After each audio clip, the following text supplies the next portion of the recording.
Здравствуйте! Вы смотрите программу «Актуальное интервью», в студии Надежда Саханская. 1 августа – Всемирный день борьбы с раком легкого. Рак легкого – одно из самых распространенных онкологических заболеваний в России. Оно находится на 3-м месте после рака молочной железы и толстой кишки. Каждый год в нашей стране выявляется около 55 тысяч новых случаев заболевания. При этом смертность от него самая высокая. Каждый второй умирает в течение года после постановки диагноза. Кто находится в группе риска, как выявляется это заболевание и можно ли вылечиться, расскажет гость студии Борис Бодунов, заведующий отделением торакоабдоминальной хирургии Якутского республиканского онкологического диспансера. Борис Евгеньевич, здравствуйте. Здравствуйте. Скажите, насколько распространены онкологические заболевания на сегодня? Онкологические заболевания занимают 2-е место после заболеваний системы кровообращения. В республике на 1-м месте стоит рак легкого, к сожалению. После этого идет рак молочной железы, рак желудка и печени. И вы правильно сказали, на 1-м месте рак легкого занимает по причине смерти. Скажите, а как-то связано онкологическое заболевание в нашей республике по распространенности с заболеванием туберкулеза, например? Нет, я не думаю, что имеется такая прямая связь. Факторами развития рака легкого все-таки окружающая среда, вредные привычки и условия труда. Попадание канцерогенов в первую очередь является причиной развития рака легкого. Скажите, а какие виды рака наиболее распространены в нашей республике? Как я сказал, на 1-м месте идет рак легкого среди мужчин и женщин, на 2-м месте рак молочной железы, далее рак желудка и печени. Печень в этом году вышла на 3-е место. Какие есть сейчас современные методы лечения онкологии?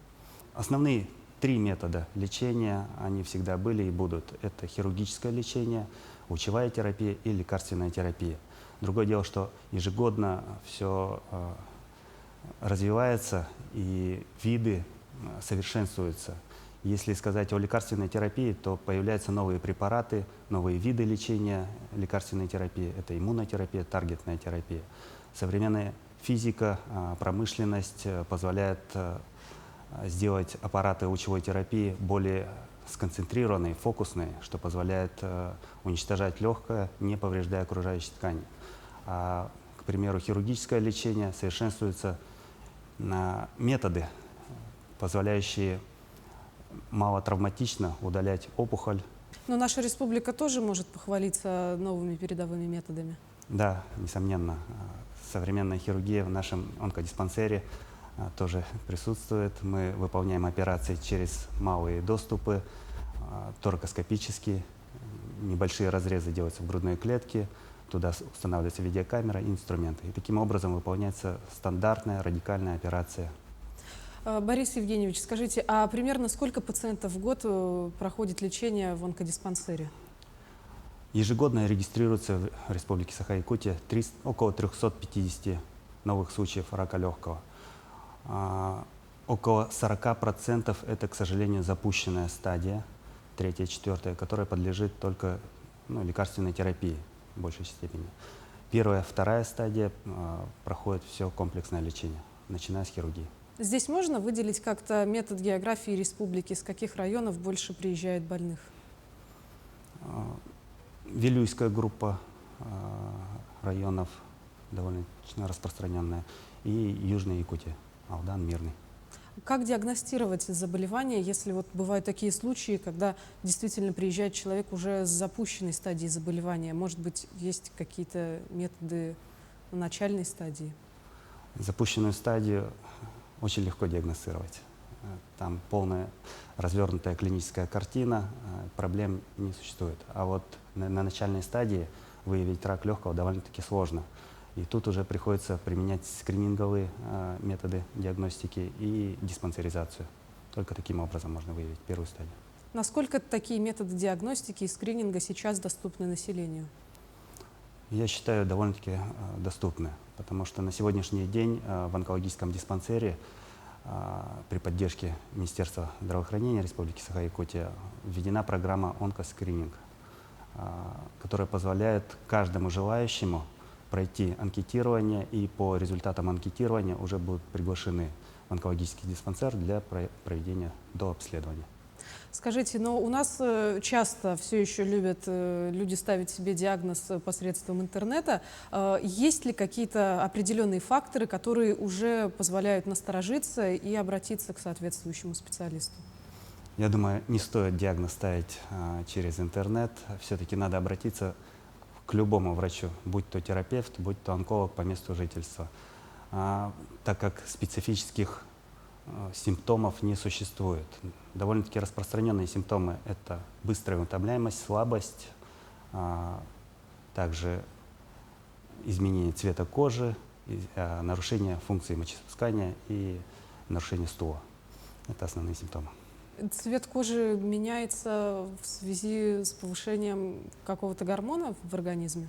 Нет, там системные идут нарушения, и изменяется не только цвет, но и качество кожи. Это может быть и покраснение, и пожелтение, сухость, ну и другие изменения. Борис Евгеньевич, скажите, а в чем заключается онконастороженность? В первую очередь надо сказать, что это не параноидальная боязнь заболеть раком. Это в первую очередь отношение к своему здоровью. И при любом изменении качества жизни, появлении симптомов, я думаю, стоит обратиться к врачу. Скажите, а здесь мы можем как-то вычислить, кто больше предрасположен к онкологическим заболеваниям, женщины или мужчины, в какой возрастной категории, какой образ жизни они ведут и какая трудовая деятельность у них? Если говорить о раке легкого, то распространена болезнь среди мужчин старше 50 лет. И если так отмечать, то среди всех заболевших 90% это курильщики. Отсюда и фактор связи. Остальные 10% никогда не курили, никогда не работали на вредных производствах. Тут уже стоит отметить генетический фактор. А какие тогда диагностические процедуры для профилактики вы можете посоветовать?